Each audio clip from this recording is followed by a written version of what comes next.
how did you then transition into working with music and voice? Mm.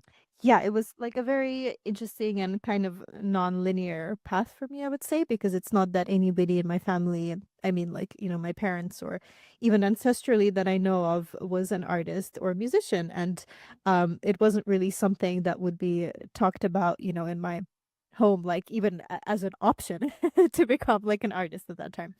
But I remember I always had an artistic inclination. So I went through many phases. First I wanted to paint and like artistic little talent that, was kind of noticed of me. So drawing and painting.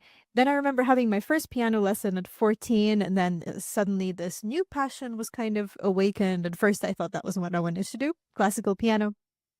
Um, And then something happened where I feel like, fate kind of interfered too.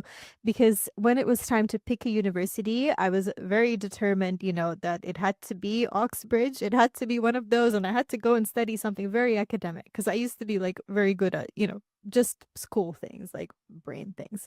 And I thought that that was what I had to do. And, everybody in my school was like cheering me on, and it really looked like it was going to happen. And I would be the first person from my school to go to Oxbridge. And then it didn't happen. And I was like, wow. And it was really difficult to kind of, I remember at the time, accept this, what felt like a defeat. But then, life rerouted me, and I ended up going to Edinburgh University.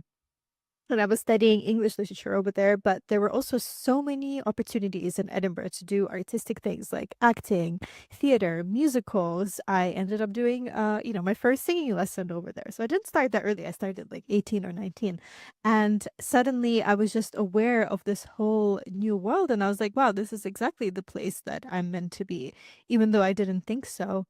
And so it was through this rerouting that I ended up, eventually finding my way into singing and writing my own music. Wow.